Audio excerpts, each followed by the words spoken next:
Hello. Today I'll be sharing a short story with you titled Choices, beginning with the dedication. This book is dedicated to all those innocent people who were at the mercy of those who took that which was not theirs to rightfully take. Choices. The white man's bloodthirsty hounds deafened Johnny's eardrums to the pounding of his deadly heartbeat.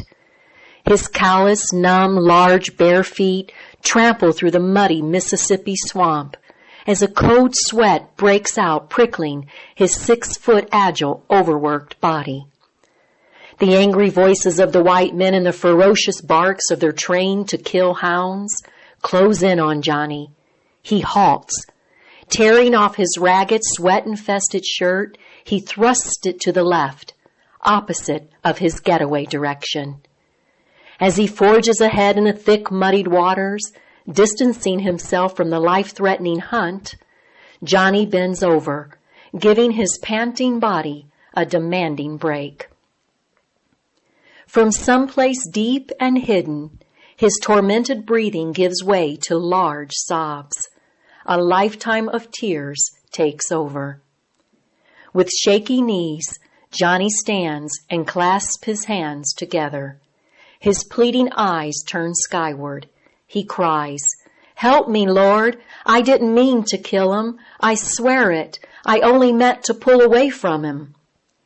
His agony rolling over him like a steam engine, he bawls, "He killed her, God, he killed her, just as if he'd take his own hands to her.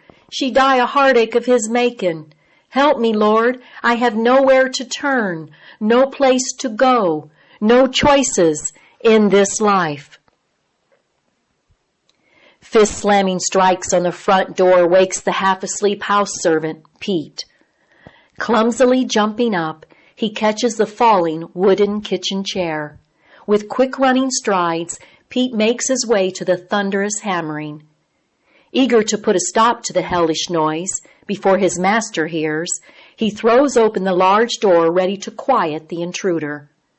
But before he can utter a single word, Johnny pushes him aside and bellows, "Where is he? Where is the killer?" Pete, in utter confusion, tries to quiet Johnny, saying, "Johnny, what the hell is going on? You know you can't charge in here. You gonna make the master see red. Do you be wanting a backslashing? Get out of here quick before you wake 'em." "Good," yells Johnny. "I mean to do more than wake him." Raising his voice to a feverish pitch, Johnny screams, "Tell me where he is, now!" "I'm right here, Johnny," says Mr. Thomas, standing in the large foyer at the top of the stairs. While walking down the stairs, he says, "So what seems to be the problem?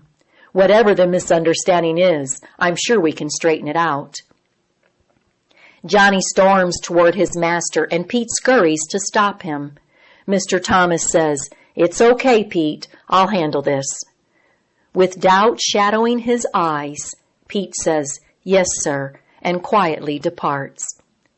Planted like a deep root, with arms crossed, Johnny says, "I ain't gonna listen to no more lies, no more."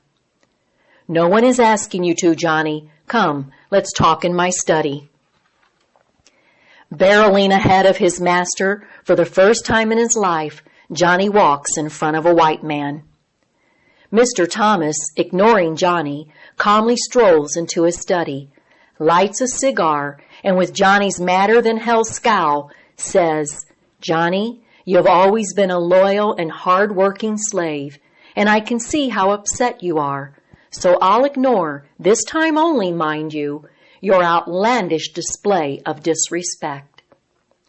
Johnny moves closer to his master and through clenched jaws says, "You killed her. You killed my missus. It be all your doing." Mr. Thomas comes from behind his mahogany desk and says, Now, Johnny, everything that could be done was done. Remember, I was the one to call the doctor." Before continuing, Mr. Thomas pauses to puff on his cigar. Old Doc Raymond assured me there was nothing else that he could do to save Mary. She was a faithful and dedicated slave woman, and I'm sure a good wife to you. But she is gone now, Johnny, so you've got to get hold of yourself.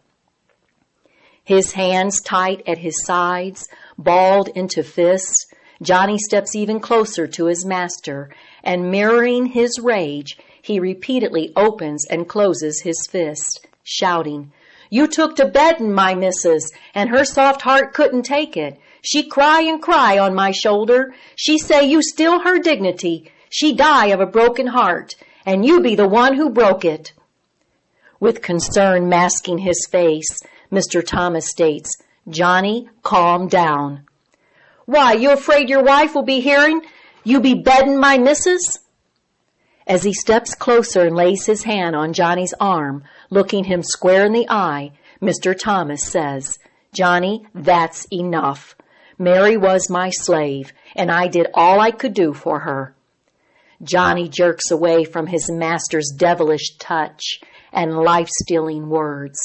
He then strikes back with the harsh reality of the venomous truth. "You kill her. You steal her dignity when you take to beddin' her. Her spirit it break like glass. Nothin' I do bring her comfort." His voice rising to a scream, Johnny roars, "You kill her. You be a murderer." Mr. Thomas grabs hold of Johnny's arm and with a reddened face says, "That is quite enough." "Take your killing hands off of me," Johnny screeches, and with a hard yank, he pulls away from his master.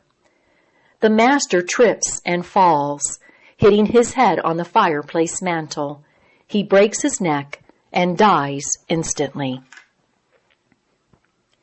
There among the monstrous trees and the overcast shadows, Johnny drops to his knees.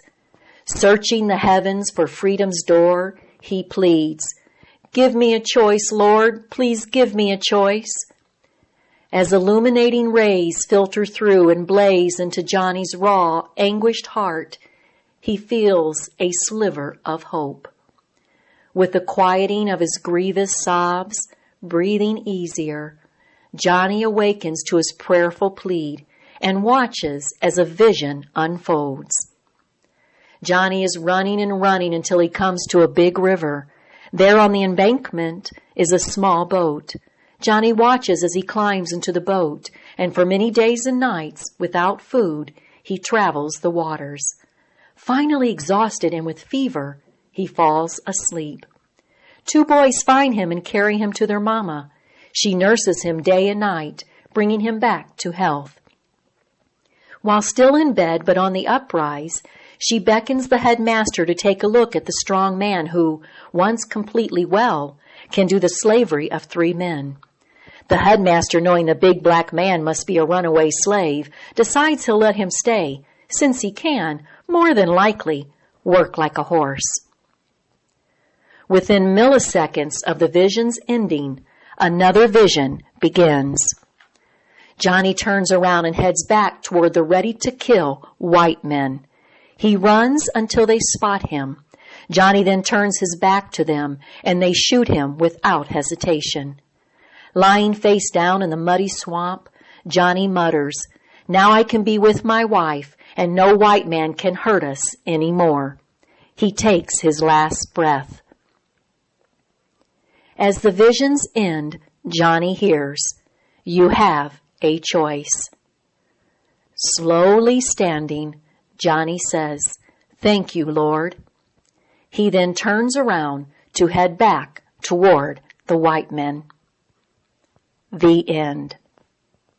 Thank you so much for listening.